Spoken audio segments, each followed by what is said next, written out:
Kali ini saya akan membuat vlog tentang masuknya penganut ajaran Kristen bermula pada gereja melalui penginjil. Gereja dimulai 50 hari sesudah kebangkitan Yesus sekitar tahun 30 sampai 34 Masehi. Yesus sudah berjanji bahwa Dia akan mendirikan gereja dan tertulis pada Injil Matius 16 ayat 18. Dengan kedatangannya Roh Kudus pada hari Pentakosta, gereja kumpul yang dipanggil keluar secara resmi dimulai. Nah, di situ juga terdapat ada sekitar 3.000 orang yang menerima khotbah. Simon dan Petrus pada hari itu memilih untuk mengikuti dengan cara dibaptis. Pertobat pertama kepada kekristenan adalah orang-orang yang dipercayai oleh Yahudi atau penganut-penganutnya Yahudi yang disebut Yudanisme. Dan di Yerusalem karena itu kekristenan pada mulanya dipandang sebagai sekte Yahudi, sama seperti orang Farisi. Yesus diberitakan sebagai Mesias atau juru selamat orang Yahudi, yaitu raja yang diurapi. Telah dinubuatkan kedatangannya untuk menggenapi hukum Taurat serta mendirikan perjanjian baru yang berdasarkan pada berita kematian Yesus. Tidak lama kemudian setelah Pentakosta tiba, pintu gereja terbuka kepada orang-orang.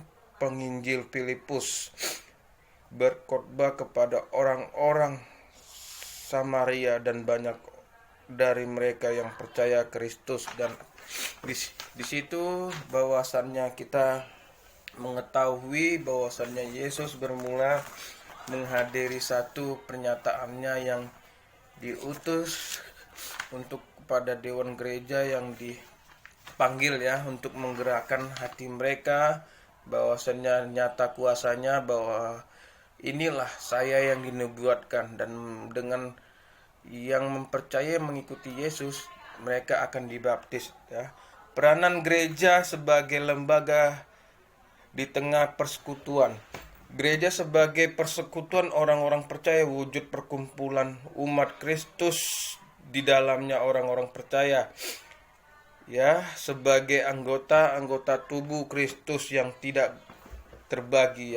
Itu juga pada 1 Korintus 12 ayat 12 sampai 13. Situ sudah dikatakan juga demikian, bisa baca sendiri. Dan kemudian kata gereja berasal dari bahasa Portugis yang disebut igreja, yang berarti menjadi milik Tuhan. Adapun yang dimaksud milik Tuhan adalah orang-orang yang mempercayai melalui panggilan imannya kepada Yesus Kristus sebagai juru selamat. Dalam perjanjian baru, kata gereja merupakan terjemahan dari kata eklesia yang berarti dipanggil keluar untuk berkumpul mendengarkan suatu berita. Dari pengertian tersebut, gereja adalah perkumpulan orang percaya yang dipanggil keluar dari kegelapan atau dosa untuk bersama bersekutu dengan Bapa di dalam nama Yesus Kristus, anaknya yang tunggal Tuhan kita. Di situ juga tertulis kepada Efesus 1 ayat 1, 4 dan 9.